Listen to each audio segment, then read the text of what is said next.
না, আমরা কাঞ্চনপুরে গেছিলাম। সেখানে 10টায় একটা সভা ছিল। সেই সভায় আমরা বক্তব্য রেখেছি এবং সেখানে এই কয়েকদিন আগে যে রিয়াং শরণার্থীদের দ্বারা বাঙালিদের আদিবাসিন্দাদের ওখানে অ্যাটাক করে 95টা পরিবারের 400-500 লোক শরণার্থী হয়েছে।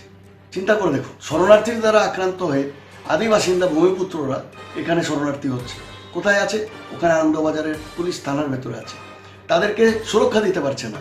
এই বিজেপি সরকার, যে সরকারকে এত আশা করে, চিন্তা করে, ভাবনা করে তাদেরকে আনলো, 35 বছরের বাম শাসনকে অপশাসন বলে তারা যে চলপাল্টাই বলে একটা যে ক্যাম্পেনিং করে এরকম মানুষকে বিভ্রান্ত করে তারা যে আসলো, তাদের উপরে যে এই যে আশা ছিল যে তারা এসে বাঙালিদের পাশে দাঁড়াবে, বিশেষ করে বাঙালি হিন্দুদের পাশে, এই হিন্দুদের রাজত্বে এবং হিন্দুদের ধোয়া তোলে যারা রাজনীতি করে, সেই হিন্দুদের রাজত্বে আজকে বাঙালি হিন্দুরা ওখানে শরণার্থী হয়ে থানায় আছে, এতদিন ধরে আছে। তাদের প্রতি কোনো ধরনের কোনো প্যাকেজ, তাদেরকে কোনো ক্যাম্প কিচ্ছু করে দেয়নি এই সরকার। আর যে ধরনের মতিগতি আমরা দেখছি, মাঝখানে রিয়াং শরণার্থীদের উপরে এত বড় একটা প্যাকেজ দেওয়া হলো, কিন্তু আমাদের বাঙালিদের আজকে পর্যন্ত প্রায় 600 পরিবার শরণার্থী হয়েছে।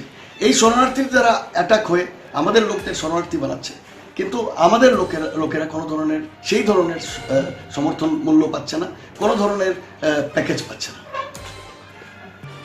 স্যার, অনেকেই বলছে আপনার এটা কমিউনাল ব্যাপার, এটা না, কমিউনাল যারা বলছে তারা নিজেরাই কমিউনাল।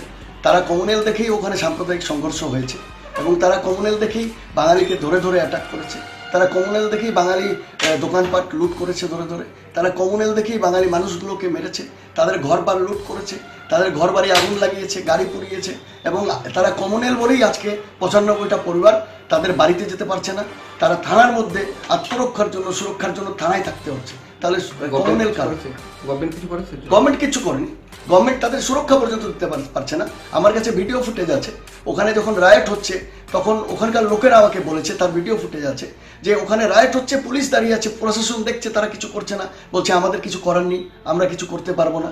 বাঙালিদের কি মানে কোনো বেঁচে থাকার গণতান্ত্রিকভাবে অধিকার আছে না নেই?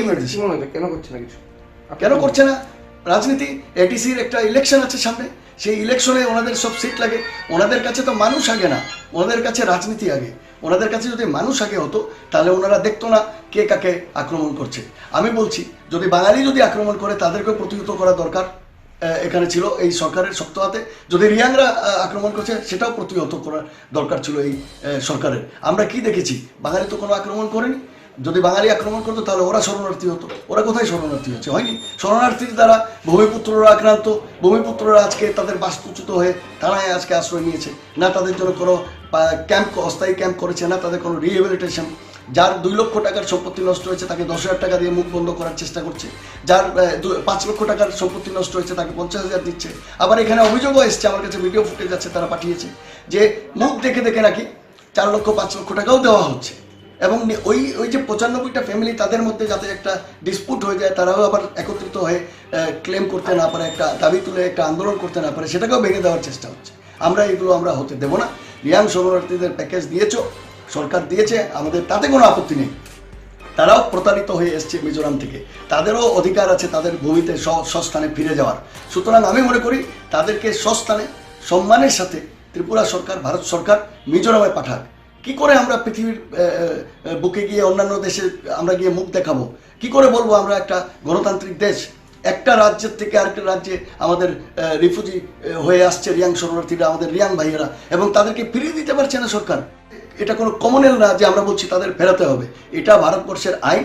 ভবিষ্যতের জন্য এটা একটা মাইলস্টোন হয়ে যাবে যদি তাদেরকে ওখানে না পাঠিয়ে এখানে রাখা হয়। আগামীতে আরও অন্যান্য কমিউনিটির উপরে নর্থ ইস্টে অ্যাটাক হতে পারে, তাদেরকেও রিফিউজি হয়ে যেতে হবে।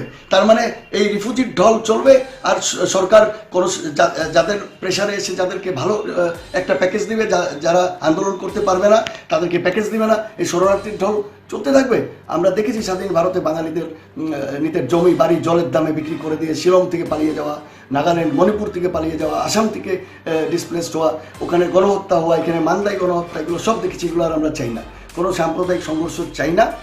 পুরো কাঞ্চনপুর মহকুমায় শান্তি স্থাপন করার জন্য সবথেকে জরুরি রিয়াং শরণার্থীদের এই মুহূর্তে মিজোরামে পাঠানো, সেইটা সরকার করুক। আর যেরকম রাজনীতি এই বিজেপির সরকার করছে 35 বছরে বাম শাসনের পরে, এটা নেক্কারজনক এবং লজ্জাজনক। এটা আমি ভাষায় প্রকাশ করতে পারি।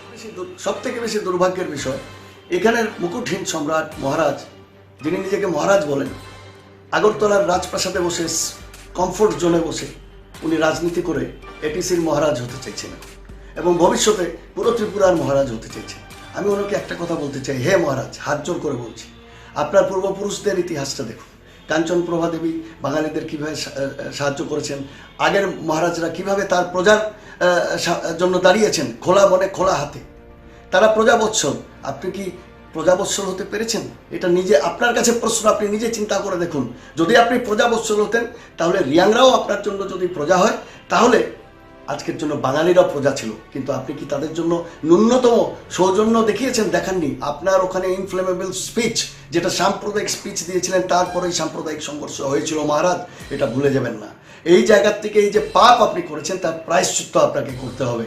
এবং যারা বাঙালিদের ওখানে উৎখাত করেছে, আপনার দায়িত্ব এটা। আপনি যদি আপনাকে নিজেকে মহারাজ বলেন আর আমি আপনাকে মুকুটহীন সম্রাট মনে করি, তাহলে আপনি ওখানে যান, গিয়ে এই 95 পরিবারকে যতটা আপনি অমিত শাহর সাথে কথা বলে যে রিহেবিলিটেশন প্যাকেজ আপনি রিয়াংদের জন্য এনেছেন, সেই প্যাকেজ আপনি এদের জন্য আনুন এবং তাদেরকে তাদের জায়গায় ফিরিয়ে নিয়ে যান। শুধু তাই নয়, এর আগেও যেগুলো সংঘর্ষ হয়েছে, সেখানে প্রায় 500 ফ্যামিলি আজকে উদ্বাস্তু হয়ে বিভিন্ন জায়গায় ছড়িয়ে ছিটিয়ে আছে, তাদেরকেও এই প্যাকেজ দিন।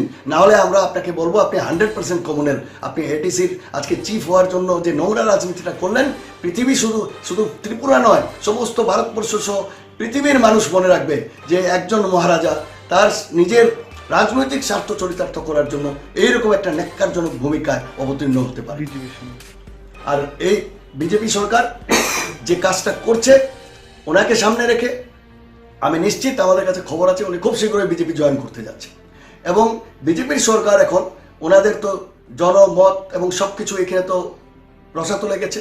ওনারা কিচ্ছু করে দেখাতে পারেননি, না কেন্দ্রে না রাজ্যে। মানুষের তাদের উপরে আস্থা সরে গেছে।